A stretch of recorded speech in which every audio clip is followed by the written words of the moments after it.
When pain reaches a point that words cannot describe, the voice often falls into a deep, heavy stillness that acts as a protective shield for us.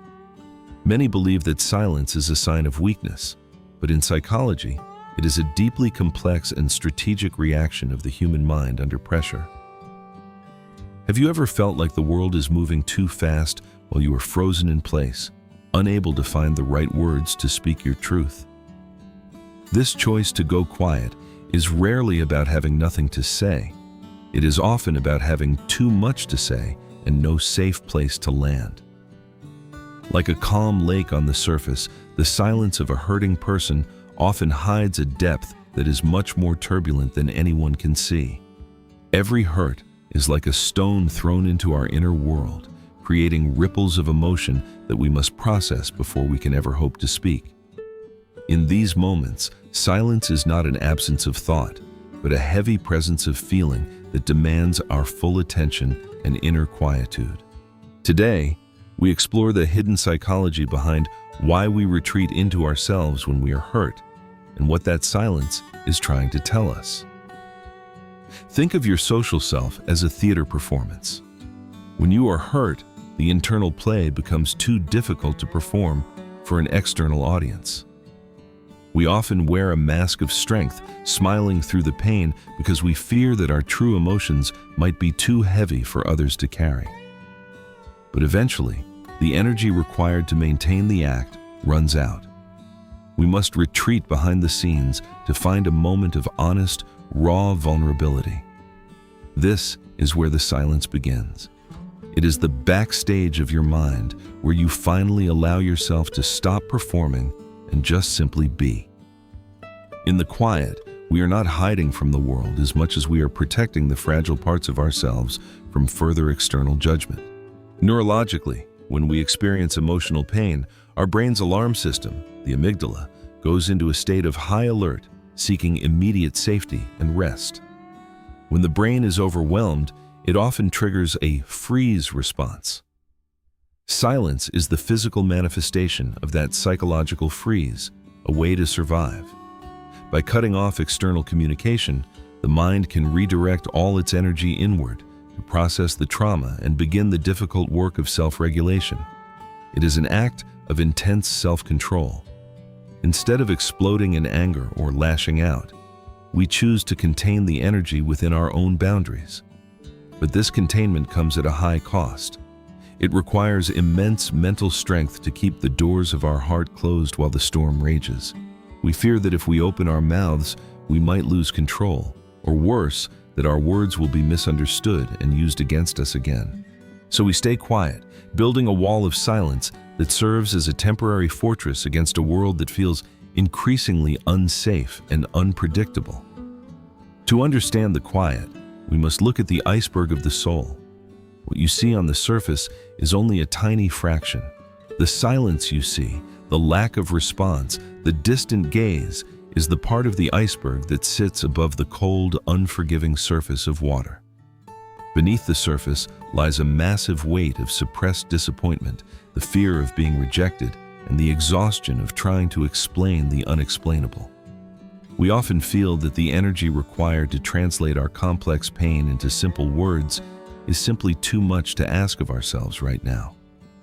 Explaining your hurt to someone who might not listen is like trying to shout into a void.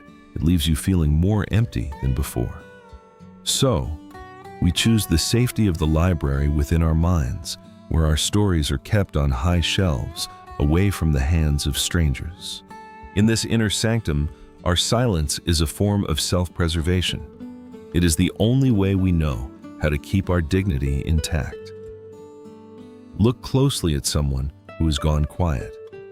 Their eyes are often speaking 1,000 words that their lips are not yet ready to form.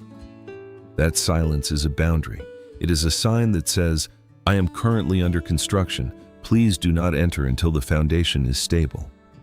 It is a quiet plea for space, for understanding, and for the simple right to process our own suffering without the pressure to perform. Because sometimes, the only way to heal a broken heart is to let it sit in the quiet for a while, away from the noise. But silence should not be a permanent prison. We need a lighthouse to guide us back to the shores of human connection and empathy. The lighthouse represents the moment of self-awareness. It is the realization that while silence protects us, it can also isolate us from those who care. Finding your voice again doesn't mean starting a war or a loud argument. It means finding the strength to say, "I am hurting right now." Breaking the silence is a gradual process, like the sun slowly rising after a long, cold night.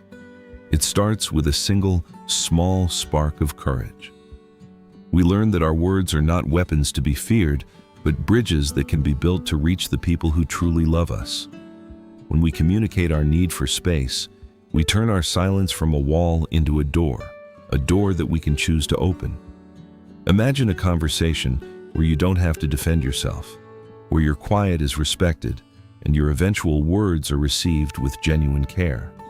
This is the lighthouse of understanding. It is the presence of someone who is willing to wait in the dark with you until you're ready.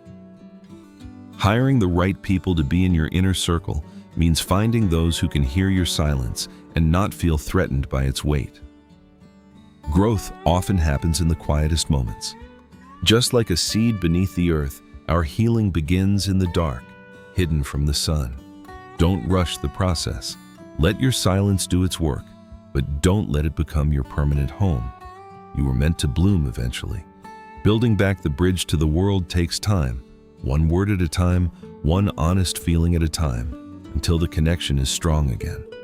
The goal is not to never be heard again, but to become someone who knows how to navigate the silence and find the way home. Your silence has a voice, and when you are ready to use it, the world will be a better place for having heard your truth. At the end of the day, we are all just trying to be understood. Connection is the ultimate remedy for the pain that keeps us quiet. A single hug, a listening ear, or a patient heart can do more to break a wall of silence than 1,000 clever arguments ever could. Remember that your silence is valid. It is a part of your journey, a part of your healing, and it is a part of your strength. If you are in a season of silence right now, know that you are not alone. There is a whole world of people who feel just like you.